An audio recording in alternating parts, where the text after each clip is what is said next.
हाँ जी बेटा, चलिए स्टार्ट करते हैं आज का लेक्चर। लेक्चर नंबर 35 है। हमारे सामने जो स्टैटिस्टिकल मैकेनिक्स की प्लेलिस्ट चल रही है, हमारे सामने जो क्वेश्चन है that is from master cadet 2022। ये क्वेश्चन दे रखा है रिगार्डिंग दी बोसोन स्टैटिस्टिक्स। पहले क्वेश्चन रीड कर लेते हैं। Number of different ways of arranging 6 bosons in 4 space pair cell कितने होंगे? तो हमारे पास 6 बोसोन्स हैं, 4 फेज पे सेल है, उनकी आपस में कितने कॉम्बिनेशन बनेंगे, तो उसके रिगार्डिंग क्वेश्चन है। तो ऑप्शन हमारी बी आएगी। कैसे आएगी वो देखते हैं। तो हमारे पास 3 तरह की स्टैटिस्टिक्स होती है। मैक्सवेल बोल्ट्जमैन डिस्ट्रीब्यूशन होती है, बोस-आइंस्टाइन डिस्ट्रीब्यूशन होती है, फर्मी-डिराक डिस्ट्रीब्यूशन होती है।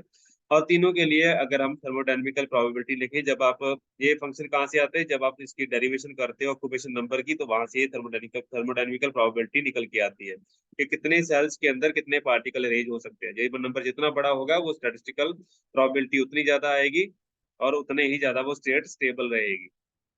तो सबसे पहले देखते हैं मैक्सवेल बोल्ट्जमैन के corresponding N factorial total number of particles आ जाएगा and G of I raise to power N of I divided by N factorial रहेगा। सिंपल से फंक्शन है, ये आपको रिमेंबर रखने पड़ेंगे। तो इसके रिगार्डिंग एग्जाम में काफी बार क्वेश्चनिंग हो जाती है।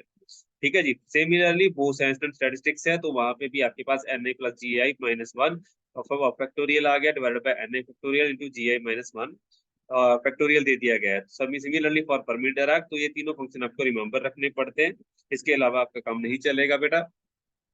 अदरवाइज आप काफी लंबा चौड़ा काम 10 मिनट लगा दोगे ऐसे क्वेश्चन को सॉल्व सॉल्व करने के लिए। ठीक है जी। तो हमारे सामने एक और चीज होती है कि जैसे मैक्सवेल बोल्ट्जमैन डिस्ट्रीब्यूशन है, तो that is for the distinguishable particle. ठीक है। तो लेकिन अगर आपके पास मान लिया जाए कि डिस्ट्रीब्यूशन जो है इनडिस्टिंग्विशेबल पार्टिकल के लिए पूछ लिया जाए, तो अब क्या, तब आप क्या करोगे?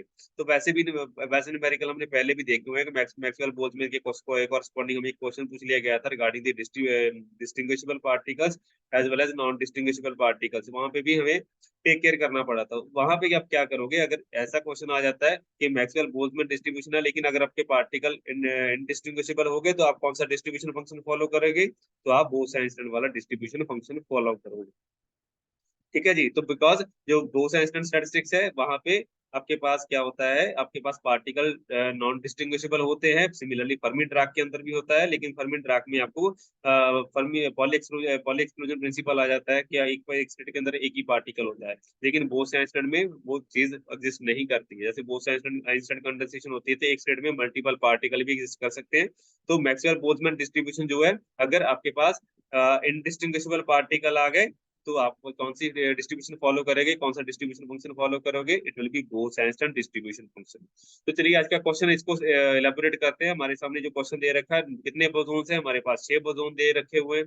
और हमारे पास कितने कंपार्टमेंट दे रखे हुए बेटा? 4 कंपार्टमेंट दे रखे हुए हैं। इसका डिस्ट्रीब्यूशन फंक्शन थर्मोडायनेमिकल प्रोबेबिलिटी आप ढूंढने जाओगे। It will be given by N I plus g of i minus one factorial divided by N I factorial into g of i minus one factorial. तो सभी सबकी वैल्यूज वगैरह डाल दीजिए। यहाँ पे हमने कैपिटल एन लिखा हुआ है, इसको एन आई डाल दीजिए। सिंपल सिंपल सा काम है। ठीक है जी। तो इस सारे की इन सभी की वैल्यूज डाल दीजिए। आपके पास कितना रिजल्ट बनेगा? इसको अगर फैक्टोरियल सॉल्व करना आसान काम है आपके लिए, तो टोटल नंबर आपका निकल के बेटा कितना आएगा? It will turn out to be 84। तो आप which is our option b. ये ऑप्शन भी नहीं चलेगा, बी सी भी नहीं चलेगा और डी भी नहीं चलेगा। तो आपको ऐसे न्यूमेरिकल कई बार एग्जाम में देखने के लिए आ जाते हैं। तो एक बहुत ही कॉमन क्वेश्चन है थर्मोडायनेमिक प्रोबेबिलिटी का, तो इसको आपको हैंडल करना आना चाहिए। तीनों डिस्ट्रीब्यूशन के फंक्शन के बारे में पता होना चाहिए, ऑक्यूपेशन नंबर पता होने चाहिए, थर्मोडायनेमिक स्टेबिलिटी के रिगार्डिंग ऐसे क्वेश्चन आम होते हैं बेटा।